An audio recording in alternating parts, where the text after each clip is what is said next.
മുസ്ലിം ലീഗിനോട് കോൺഗ്രസ് നീതി കാണിച്ചില്ലെന്ന് LDF convener E P Jayarajan. League പിന്തുണ കൊണ്ടാണ് കോൺഗ്രസ് സീറ്റ് നേടി ജയിക്കുന്നത്. എന്നിട്ടും ലീഗിനെ അവഗണിച്ചു. ലീഗ് തനിച്ച് മത്സരിച്ചാൽ കോൺഗ്രസ് ഗതികേടിലാകുമെന്നും ഇ പി ജയരാജൻ പറഞ്ഞു. അവരുടെ പിന്തുണ കൊണ്ടാണ് കോൺഗ്രസ് കേരളത്തിൽ സീറ്റുകൾ നേടി ജയിച്ചു വരുന്നത്. അത് കേരള രാഷ്ട്രീയത്തെ വിലയിരുത്തുന്ന ആർക്കും മനസ്സിലാകാൻ കഴിയുന്നതേ ഉള്ളൂ. ആ നീതി മുസ്ലിം ലീഗിനോട് കാണിച്ചില്ല.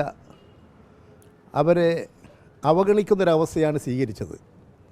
അത്തരത്തിലുള്ള ഒരവസ്ഥയും ഇടതുപക്ഷ മുന്നണി ഒരു പാർട്ടികളോട് സ്വീകരിക്കില്ല. ഞങ്ങളെല്ലാം കൂടി ചർച്ച ചെയ്ത് എല്ലാവരും കൂടി ചേർന്ന് തീരുമാനിക്കുന്ന തീരുമാനങ്ങളെ ഞങ്ങൾ മുന്നണി തീരുമാനമായി എടുക്കൂ.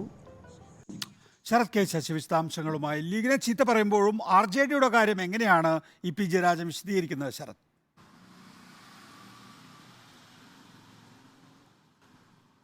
നികേഷ്, കഴിഞ്ഞ ദിവസമാണ് RJD പരസ്യ പ്രസ്താവനയിലൂടെ ഈ ലോക്സഭാ സീറ്റ് വാഗ്ദാനം അല്ലെങ്കിൽ അതുമായി ബന്ധപ്പെട്ടിട്ടുള്ള ഉഭയകക്ഷി ചർച്ചകൾ നടത്താത്തതിലുള്ള അതൃപ്തി പ്രകടമാക്കിക്കൊണ്ടൊരു പരസ്യ പ്രസ്താവന നടത്തിയത്. അവർക്കുള്ള ബോർഡ് കോർപ്പറേഷൻ സ്ഥാനങ്ങളൊക്കെ തന്നെ ഉപേക്ഷിക്കുമെന്ന് പ്രഖ്യാപിക്കുകയും ചെയ്തു. ഈ പശ്ചാത്തലത്തിലായിരുന്നു ഇ പി ജയരാജൻ മുന്നണിയിൽ യാതൊരു പ്രശ്നങ്ങളുമില്ല എന്ന് വിശദീകരിക്കുന്നതിനായി ശ്രമിച്ചത്.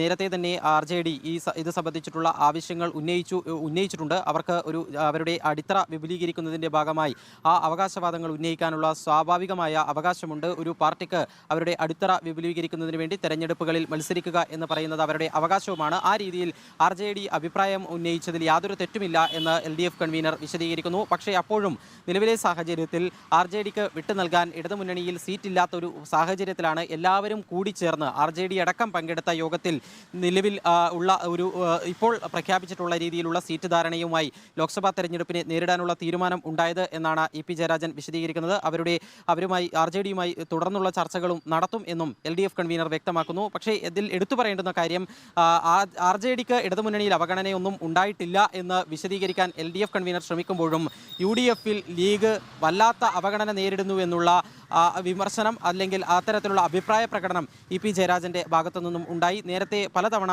LDF കൺവീനർ ഇത്തരത്തിൽ ലീഗിനെ പ്രശംസിച്ചുകൊണ്ട് ലീഗിൻ്റെ വലുപ്പമറിയില്ല എന്ന രീതിയിലുള്ള സൂചന കലർത്തിക്കൊണ്ട് പ്രതികരണങ്ങൾ നടത്തിയിരുന്നു. 1962 ലീഗ് തനിച്ചു മത്സരിച്ച് 2 സീറ്റുകൾ വിജയിച്ച ചരിത്രമുണ്ട്.